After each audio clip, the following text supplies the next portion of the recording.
Donc ce jour-là, je me rappelle moi comme si c'était hier, parce que on était ensemble, on avait dit on va manger des poulets au restaurant.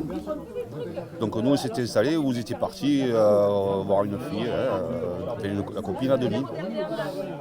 D'un coup on a vu arriver, je crois que c'est Bonnie qui est arrivée en pleurant. Vite, il y a eu Serge et Denise ont eu un accident. Bon, moi j'ai vu la jambe à Serge. Ah ouais, t'as vu? J'ai vu ta jambe. Bon, moi j'avais 16 ans à l'époque. Ça m'a fait drôle, quoi.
Le journal de 20h, David Pujadas.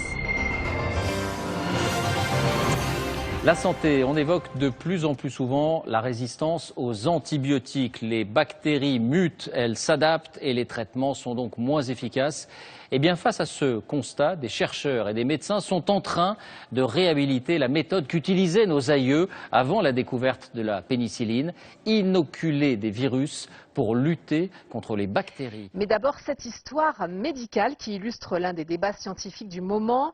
Un habitant de Veden, dans le Vaucluse, a sauvé sa jambe de l'amputation grâce à des virus guérisseurs. Est-ce que vous connaissez la phagothérapie? Il s'agit d'utiliser les virus pour soigner des maladies. Alors ça paraît étonnant, mais c'est une technique utilisée bien avant l'invention des antibiotiques. Serge Fortuna aimerait oublier les souvenirs de l'infection chronique.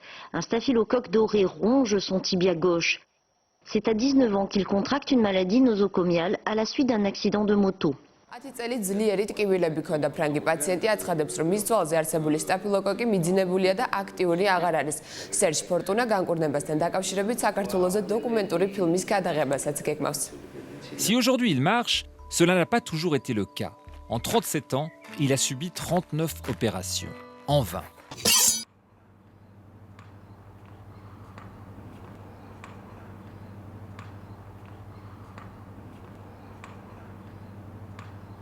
Et donc à Nîmes, on a commencé à faire des curettages et surtout des greffes.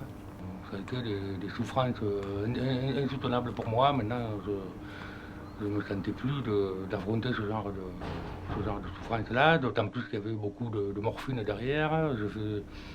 Pendant ce temps-là, je fais un infarctus.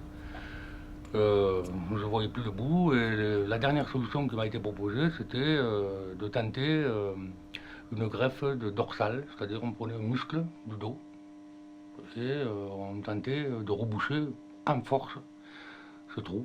Et là je refusais parce que c'était des mutilations qui dépassaient le cadre de ma jambe, quoi.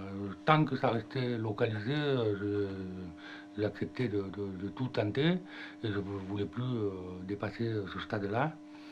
Et donc à ce moment-là, bien sûr, comme je souffrais énormément, j'ai demandé l'amputation. Voilà.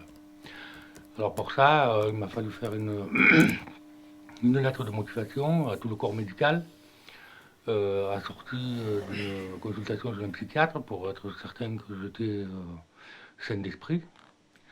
Et bon, j'étais accordé, quoi, donc j'étais prêt. Prêt ? Je me souviens encore de ce jour d'automne où tu es passé m'annoncer ta décision. La lassitude se lisait sur ton visage. Après un an de traitement soldé par un échec, tu as dit stop. On coupe et on n'en parle plus.